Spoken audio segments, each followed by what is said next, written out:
al Señor todos los días de mi vida es que Él me hable, es que Él me guíe. Cuando Dios te habla para corregirte, para guiarte, para conducirte, para sanarte. Y Dios muchas veces va a utilizar personas para poder hablarte, llevarte el camino correcto, te habla por su palabra, te habla en sueño. Dios habla de muchas formas a su pueblo y a sus hijos. Pero yo creo que cuando usted haya llegado a su casa, usted haya dicho, Señor, gracias porque me hablaste en consuelo, porque me corregiste, porque me confrontaste. No sé cómo Dios te habló, pero cuando Dios me habla, yo levanto las manos al cielo y yo le doy gloria a Dios. Amén. Dios te está hablando, y cuando Dios nos habla es porque Él nos ama. Si nos tuviera que lejos. Pero Dios nos habla porque nos ama y porque el plan de Dios es que podamos ser salvos. Que podamos ser salvos. Por eso usted lo ha escuchado durante esta misión constantemente. Que nuestra misión es salvar almas para Cristo. Entonces, en el día de ayer, haciendo un resumen, hablamos, usted escucha una palabra acerca de la unión de los tres cordones, ¿verdad? De esa fuerza cuando Dios está en el centro de la familia. Hablamos acerca de los ataques de la familia, y oramos por sanidad, cómo Satanás se ha levantado en contra de la familia desde la eternidad. La hermana Bernarda estuvo hablando hace poco, hablaba, ¿verdad?, de la historia de Noé. Qué poderoso como el Señor nos ha ido hablando, y el hermanito aquí también nos habló acerca de cómo la rutina en nuestra vida, sea en la iglesia, en el matrimonio, en cada faceta, mata. Así que en esta hora yo voy a hablarte de una palabra que está en el libro del Génesis, y he titulado la palabra: cuando eres fiel a Dios, Él usará tu crisis para bendecirte. Amén. Amén. Y voy a hablar de José. Me encanta José, así que vamos a la palabra de Dios que está tomada del libro de Génesis.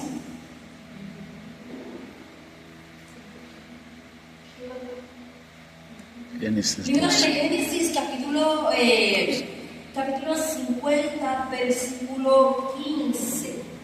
Y leemos en el nombre del Padre, del Hijo y del Espíritu Santo. Amén. Al ver que había muerto su padre, los hermanos de José se dijeron: tal vez José nos guarda a un rencor y ahora nos devuelva todo el mal que le hicimos. Pero eso lo mandaron a decir: tu padre antes de morir nos encargó que le dijéramos: por favor, perdona el crimen de tus hermanos y el pecado que cometieron cuando te trataron mal. Ahora debes perdonar su crimen a los servidores del Dios de tu padre. José, al oír este mensaje, se puso a llorar. Sus hermanos vinieron y se echaron a sus pies diciendo: aquí nos tienes, somos tus esclavos. José le respondió: no teman, ¿acaso podría ponerme yo en lugar de Dios? Ustedes quisieron hacerme daño, pero Dios quiso convertirlo para un bien, para que se realizara lo que hoy ven, conservar la vida de un pueblo numeroso. Palabra de Dios. Gloria a Dios.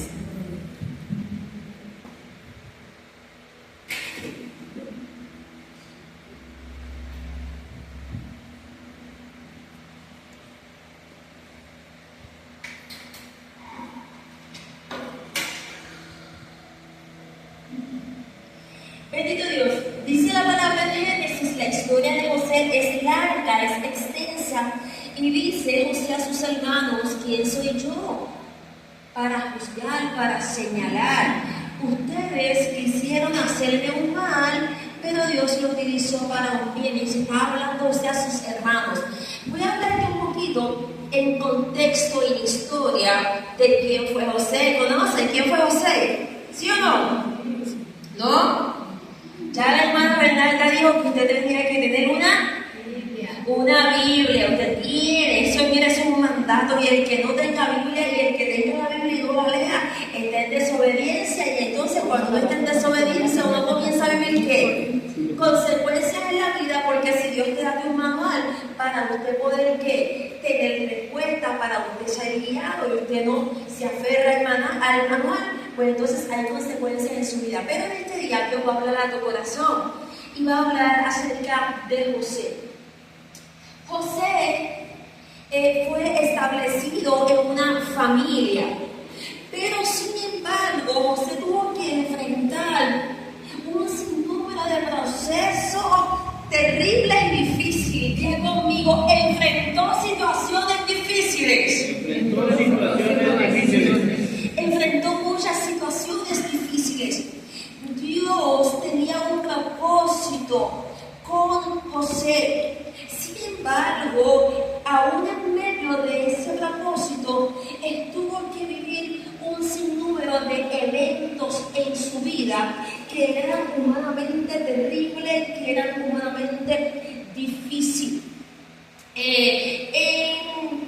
En Canaán vivía un hombre llamado Jacob, y este hombre llamado Jacob, también conocido como Israel, Dios lo había bendecido con muchos hijos. Este hombre, Jacob, tenía muchos hijos, pero había uno que tenía un lugar especial en esa casa. ¿Por qué? Porque había nacido en la vejez de Jacob, y ese se llamaba José. ¿Cómo se llamaba? José tenía un corazón puro y una fe inquebrantable con Dios. Fíjate, dentro de la familia y dentro de los hijos, que significa que los hermanos de José, cada uno tenía una posición divina, una postura diferente. Unos más nobles, unos más rebeldes, pero José, dice la palabra, que tenía una fe inquebrantable en Dios. Y esa fe inquebrantable fue el sello que lo marcó en medio de sus situaciones, de sus procesos difíciles. Dice que el papá de José, Jacob, tenía mucho afecto a José y le envió a hacer una túnica de colores. ¿Qué le envió a hacer? Una túnica de colores. Dice, y cuando José tenía esa túnica de colores y venía la luz, él resplandecía entre todos. Había algo especial en José. Sin embargo, los hermanos de José tenían celo y le tenían envidia a José. ¿Qué le tenían? Envidia y le tenían celo. ¿Acaso en estos tiempos en la familia pasa algo parecido? ¿Habrá algo similar en estos tiempos con la historia de José? Donde en estos tiempos también hay hermanos que sienten envidia. Qué cosa increíble, qué cosa fuerte, ¿verdad? Porque tu hermano se supone que sea tu complemento, tu soporte, tu ayuda, el que nos unimos a pelear en batalla, el que hacemos hazañas, el que salimos, pero lamentablemente, así como pasó en la familia de José, también este tiempo pasa. Hay hermanos que tienen celos y que tienen envidia. Entonces, no solamente que José tenía esa túnica de colores, sino que José, por su fe inquebrantable en Dios, tenía dones, y dentro de estos dones, él tenía el don de tener sueños, el don de interpretar sueños. Y en un momento, José, en aquel momento, tiene un sueño. Y José comparte el sueño con sus hermanos. Sin embargo, sus hermanos tomó el sueño no como algo profético, no lo recibieron bien, no lo tomaron bien de parte de Dios, sino que ese sueño que José le cuenta a su hermano provoca en el corazón de su hermano coraje, furia.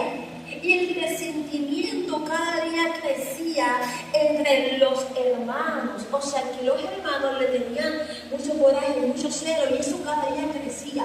Es que cuando hablamos de las cosas negativas, les tengo que decir que las cosas negativas crecen, no disminuyen, hermanos. Por eso crecía ese sentimiento negativo. Eso es como cuando usted tiene un tumor, ¿verdad que sí? Usted tiene una pequeña bolita aquí. Y esa bolita, si usted no la ataca a tiempo, sigue creciendo, creciendo, creciendo. Y de momento se convierte en ¿qué? En un tumor gigantesco. No se fue solo. Y cuando ese tumor está gigantesco, viene con una consecuencia letal. ¿A dónde? A tu vida. Así mismo pasa lo negativo en nuestra vida. Cuando usted tiene una pequeña raíz de coraje, de resentimiento, de duda, eso no se va solo. Eso sigue ¿qué? Creciendo, aumentando, hasta que es dañino sobre ti y sobre otra persona. Y eso fue lo que pasó en la vida de los hermanos de José. Ese resentimiento crecía y de momento llegaron deseos de acabar con José el soñador. Y en un momento dado sus hermanos dicen: ahí viene José el soñador. Este es el momento ¿para qué? Para acabar con él, para destruirlo. Y dicen los hermanos: vamos a matar a José. Vamos a matarlo. Y luego vamos a decir que un animal devoró. Una palabra bien poderosa, hermano. No puedo olvidar nunca la historia de José. Porque Dios te está hablando de esta historia para que sea marcada en tu vida, en tu corazón, y nunca te olvides, la tengas presente en todas las áreas de tu vida. Y estos hermanos llenos de resentimiento, de coraje, cegados por la maldad, dicen: vamos a deshacernos de José, vamos a matarlo. Y luego decimos que fue un animal que le hizo daño.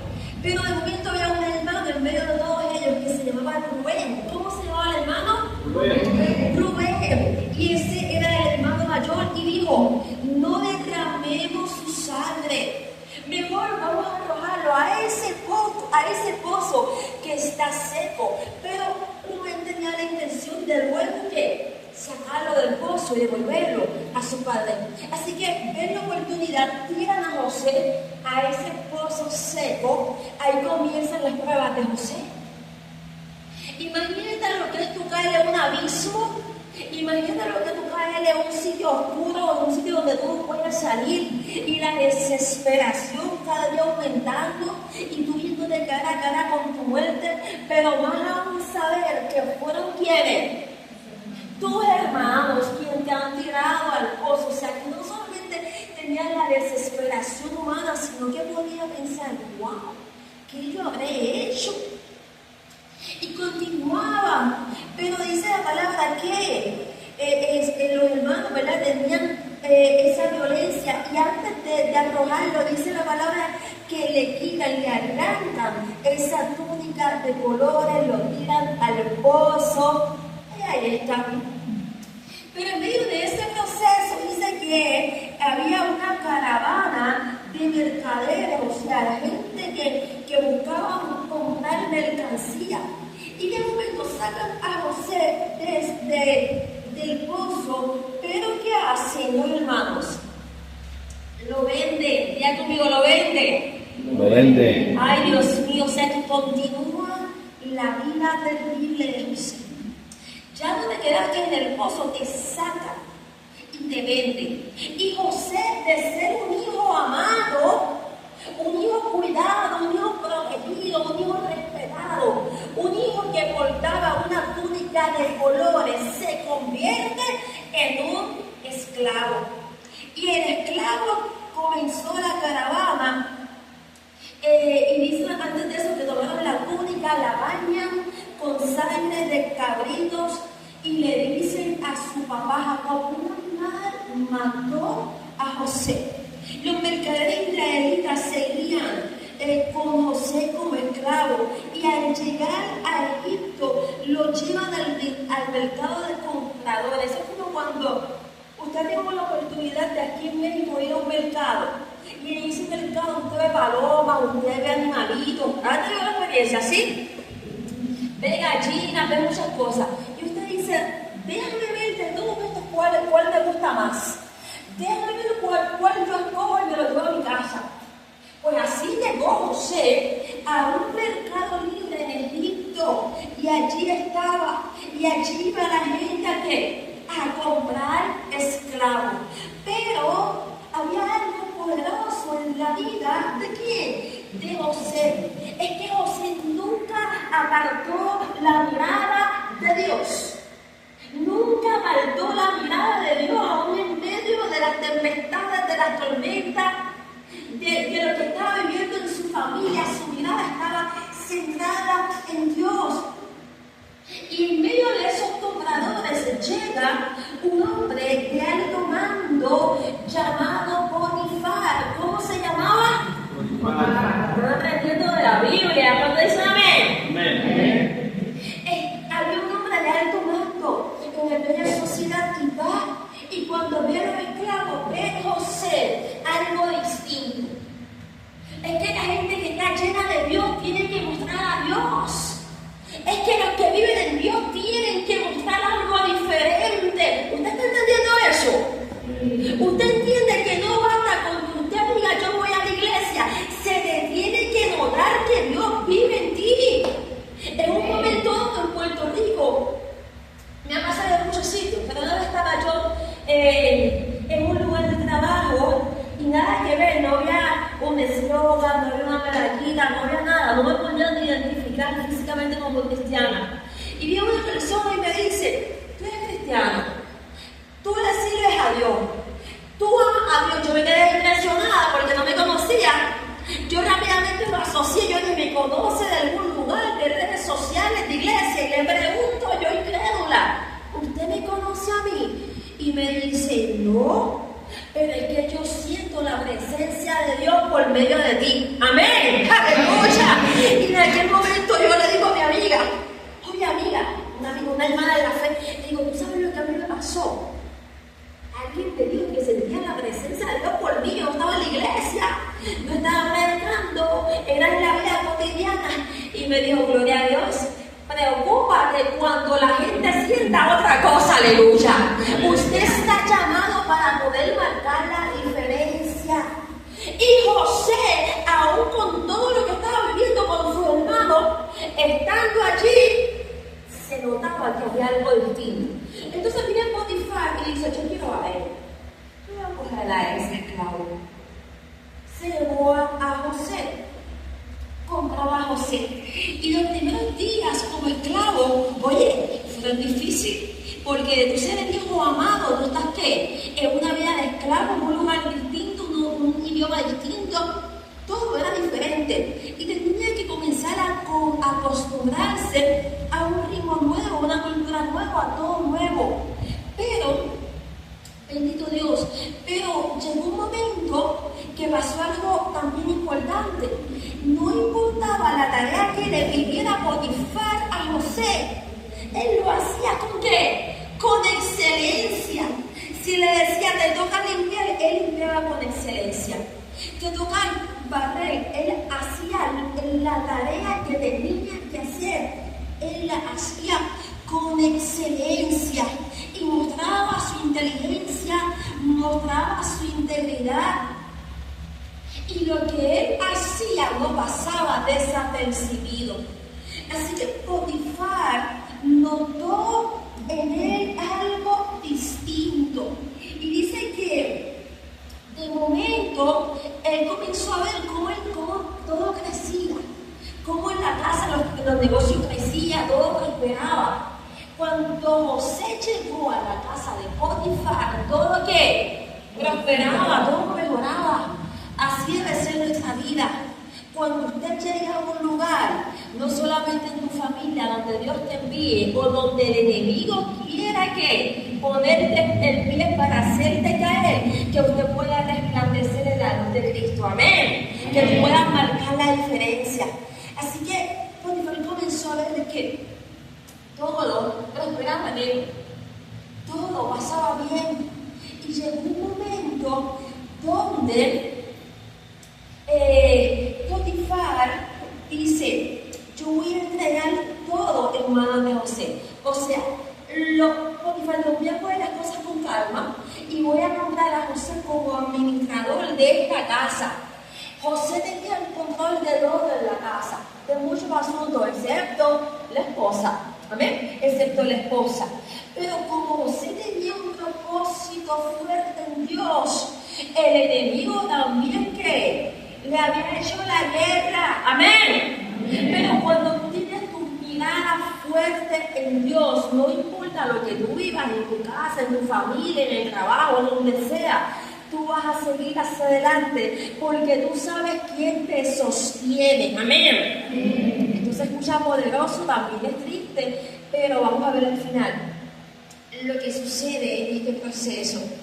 Así que comienza José a ser el administrador de esa casa, comienza a hacer todo cada día mejor y viene una nueva prueba. Ya había pasado la prueba de la envidia de los hermanos, ya había estado en el pozo, ya lo habían vendido. Fue excelente en su tiempo de esclavitud, pero viene una nueva prueba y es una falsa acusación y llega a la cárcel injustamente. Pero en esta prueba una vez más se va a poner a prueba la fidelidad de José. Amén. Entre los pasillos había, se fijaba, segura, había una mirada fija en José y era la esposa de Potifar. Era una mujer, dice, bella, pero esa mujer no estaba bien. Y aquella mujer había tenido deseo y tenía el anhelo de poseer a José. Así que día tras día deseaba estar con José, pero un día, mientras José estaba haciendo las tareas del hogar, se acercó con una voz seductora y le dijo, acuéstate conmigo. Ahí tiene que otra prueba para él. Fácilmente él pudo que no ser fiel a Dios. Y decía, ya yo no solamente estoy como esclavo, ya yo soy una administradora. Si yo me acuesto con esta mujer, todo sigue bien, nadie ve, no pasa nada. Pero en el corazón de José, él sabía que lo que él hiciera en secreto iba a ser ¿qué? Revelado ante Dios, porque Dios ve todo. Así que José dice que se estremeció porque sabía que eso no estaba bien. Y su amo le había dado autoridad a él en todo medio con su esposa, pero aquella mujer seguía, día tras día lo acusaba y no aguantó su rechazo hasta un día que la esposa de Potifar entró, bendito Dios, entró de su empresa cuando José estaba haciendo esas tareas y lo llamó y lo soltó e intentó de seducirlo, pero José sabía que él tenía que correr, que tenía que escapar, que él tenía que huir. ¿De quién? De ella. Pero aquella mujer no aguantó el rechazo y entonces ¿qué hizo? Levantó una falsa acusación, levantó una mentira y dijo, José quiso abusar de mí, comenzó a gritar, dejó la túnica aquí, le levantó una acusación. ¿Hay alguien que por vivir honrando a Dios ha tenido que enfrentar una acusación? Si usted no lo ha vivido, pues qué bueno, porque no ha tenido que sufrir, porque no sufren. Pero si por hacer las cosas bien te ha tocado, pues levante las manos a Dios y diga, Señor, yo prefiero serte fiel a ti, honrarte a ti antes de caer en manos de los hombres. Amén. Amén. Así que cuando la esposa comienza a mentir, dice que Potifar tenía una furia, se llenó de coraje. ¿A quién le creyó Potifar? A su esposa. No le iba a creer a José. Así que buscaron a José, lo llevaron a la cárcel y llega a la cárcel injustamente. Pero Dios seguía con él en la prisión y en esa prisión comenzó a pasar otro nivel difícil. Estaba en noche oscura, estaba en tiempos de soledad, pero hay algo fuerte en medio de este proceso, hermanos. Es que José no permitió que su corazón se llenara de odio y de resentimiento. ¿De qué el corazón de José no se llenó? No se llenó ni con sus hermanos, tampoco ¿con quién? Con Potifar, el que lo había comprado. Así que, aún cuando estaba ahí, José decidió mantenerse firme en la fe. Él sabía que Dios estaba con él aún en medio de la prueba. Él sabía que Dios estaba con él en medio de su angustia, en medio de su dolor. No se quejaba, no maldecía, sino que él seguía honrando a Dios y de momento comenzó a ser el mejor en la cárcel, amén. Estando confinado, comenzó a ayudar a otros, comenzó a ser diferente, comenzó a establecer la diferencia, hermanos. Nosotros muchas veces no podemos tener victoria en este camino porque no somos diferentes, somos uno igual, somos uno más del montón. Si usted se mete en medio de 100 ateos, usted se comporta como un ateo. Y si nos metemos en medio de 200 impíos, parecemos también impíos, porque nuestras conductas, nuestras vidas, muchas veces no honran a Dios, aunque decimos honrar a Dios, hermanos. Cuando uno comienza a ser fiel, usted va a ver el respaldo de Dios, y aun cuando en su familia se metan contiendas, situaciones, cuando tu corazón le pertenece al Señor y tú vives en obediencia al Señor, tú vas a ver el respaldo de Dios en cada paso de tu vida. Amén. Amén. Pero cuando nos pasan cosas, no como José, rápido nos llenamos ¿de qué? De resentimiento, de venganza, rápido nos herimos, rápido estoy molesto, rápido te dejo de hablar, rápido comenzamos a murmurar, y entonces, ¿qué hacemos? Nos vamos de aquí, ¿de dónde? Del lado del enemigo, no nos unimos a la línea de Dios. Y ahí es donde comenzamos a ver que las cosas no fluyen. Ay, esto no fluye, esto no va a fluir, porque usted no se está comportando como un hijo lleno del Espíritu Santo de Dios. Amén. No va a fluir, tú te estás comportando como alguien que no conoce a Dios. No es tiempo de comenzar a actuar en nuestra vida. Si usted quiere ver que su familia, si usted quiere ver bendición, usted tiene que oler a Cristo, y no importa la vicisitud, la dificultad, lo que tú estés pasando, vivir en el Señor. Así que está José en ese proceso de la cárcel, bendito Dios, pero comienza a hacer también todas las cosas, ¿con qué? Con excelencia. Y dice que el jefe de la prisión comenzó también a confiar en él, porque todo lo que le enviaba a hacer lo hacía bien. Y con el tiempo le dieron a José autoridad dentro de la prisión y estaba al frente de los presos. Todo estaba bajo el cuidado de José, y la cárcel prosperaba. Así como José actuó con excelencia como esclavo en la casa de Potifar, en esta nueva prueba continuó actuando con excelencia en la cárcel. Comienza a ver la gente de que algo estaba fuertemente en él. O sea, Dios estaba preparando a José para algo grande. Y yo quiero que usted pueda ser un poco fuerte en esto, mis amores. Nadie quiere pasar momentos difíciles, ¿verdad que no? No. Si yo tengo dolor de cabeza y este dolor de cabeza sigue aumentando migraña, yo caigo en desesperación y me tomo las pastillas, porque yo quiero que la pastilla me quite el dolor rápido, porque humanamente yo no quiero sentir dolor de cabeza. Si yo estoy pasando una situación económica, yo le clamo a Dios y yo quiero que Dios me responda. ¿Cuándo? Ahora. Por eso es que la gente se va a los brujos. Por eso la gente se va a la Santa Muerte, porque dicen: yo vengo a la iglesia y yo vengo en silencio, pues yo me voy al brujo porque me responde rápido, aunque sea una mentira del mismo infierno. ¿Usted ve cómo es esto? Pero usted tiene que entender que hay procesos en la vida que van a ser necesarios, porque del proceso y del dolor es donde tu carácter va a ser formado, y muchas veces Dios lo que está provocando es prepararte para entregarte algo mejor. Amén. Amén. Dios nos está preparando, pero nosotros no queremos alinearnos al plan de Dios.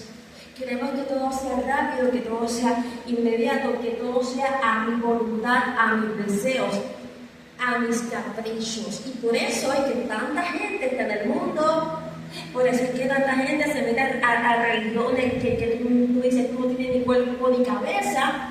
¿Por qué? Porque se decepcionan de Dios cuando deberían aferrarse a Dios y decir, en medio de este proceso donde yo estoy siendo quebrantado, donde estoy siendo roto, donde mis lágrimas están saliendo, Señor, ¿qué tú quieres hacer conmigo? ¿A qué nivel tú me vas a llevar? Amén.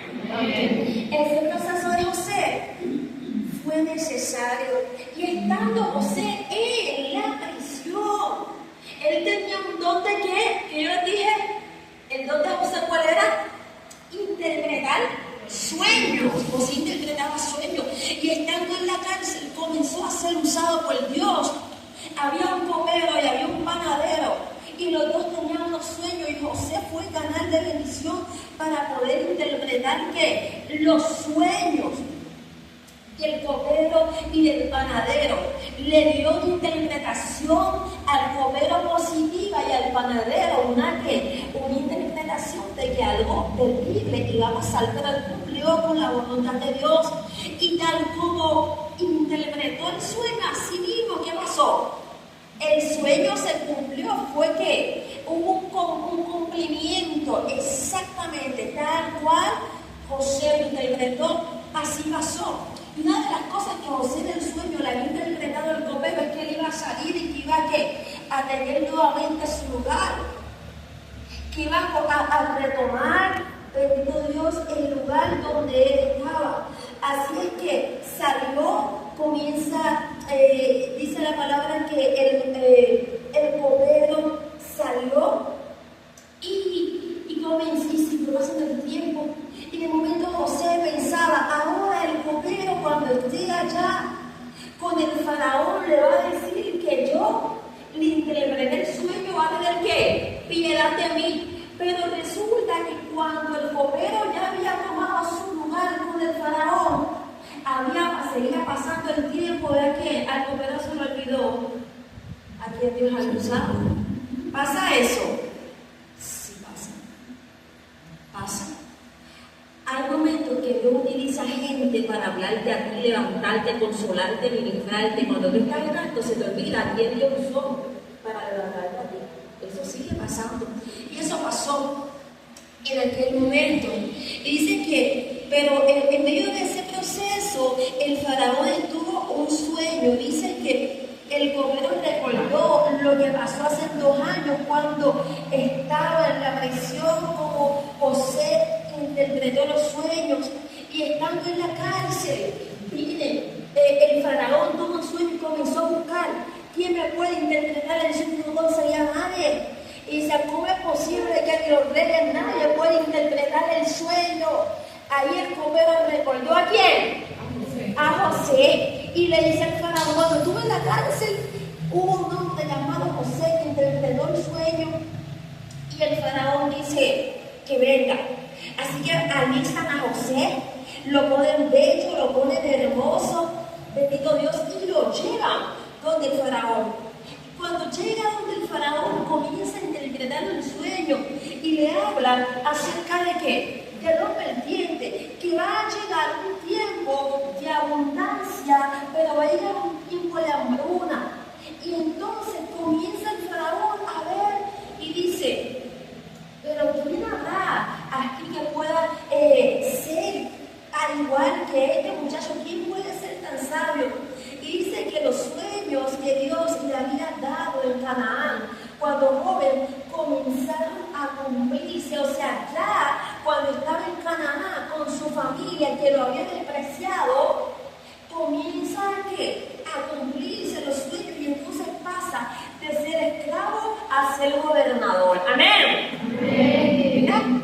De ser esclavo, de ser marginado por su familia, de ser rechazado, de ser vendido por su hermano, de estar preso.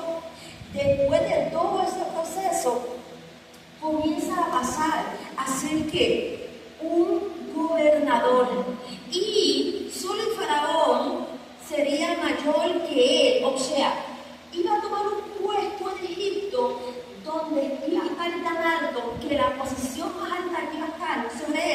iba a ser ¿quién? El faraón. Bendito Dios. Y dice, y comienza a decir, vamos a vestirlo de lino fino, vamos a póngale una cadena del cuello, denle un carro real. Mira, comenzó a estar en pie, en lo alto. Dice que se casó José, que tuvo a sus hijos, y durante los 7 años de abundancia, él preparó a Egipto para cuando vinieran los 7 años de escasez. Amén. Amén. Todo lo que él había pasado en su vida personal, Dios lo estaba usando para hacer canal de bendición para las naciones. Y yo quiero que puedas entender en este día, no sé cuál es tu historia, no sé lo que tú estás pasando o lo que tú pasaste. Lo que sí te tengo que decir es que no te puedes quedar en el dolor, no te puedes quedar en la angustia, no puedes permitir que tu corazón se llene de resentimiento, porque no le vas a ser fiel a Dios y vas a ¿qué? A estancar lo que Dios está poniendo en ti. ¿Vas a qué? A estancar lo que Dios quiere hacer en ti. Hay bendiciones que no te recibes simplemente porque tú mismo estás poniendo un bloqueo. Dios está ahí para hacer sobre ti, pero tú pones un bloqueo porque apartas la mirada de Dios y comienzas a actuar en tu humanidad. Y comienza ya este hombre, José, abriendo el granero, llenando, haciendo todo, aleluya. Dice que ahora José estaba en una posición alta. Y aunque podía tomar venganza de sus hermanos, no lo hizo. ¿Usted sabe por qué? Porque los hermanos que estaban en Canaán, que ¿cómo hacían a José? Lo hacían vuelta. Ellos hacían que ellos se habían deshacido de su hermano. Pero resultó que cuando vino el tiempo de hambruna, aquellos que estaban en Canaán, ¿a dónde tenían que ir? Egipto. A Egipto. Porque en Egipto es donde estaba la ¿qué? La abundancia. Porque en Egipto José había tenido 7 años donde había guardado en los graneros comida, donde había tenido cosas suficientes para poder alimentar un pueblo. Y entonces aquellos hermanos comienzan a llegar a Canaán, bendito Dios. Y cuando llegan a Canaán, ellos no lo reconocen. ¿Por qué? Porque se cumplió el sueño del principio. José estaba en las alturas, estaba hermoso, vestido como gobernador. Y los hermanos estaban en la fila, cansados, caminando, buscando provisión. No reconocían que era su hermano.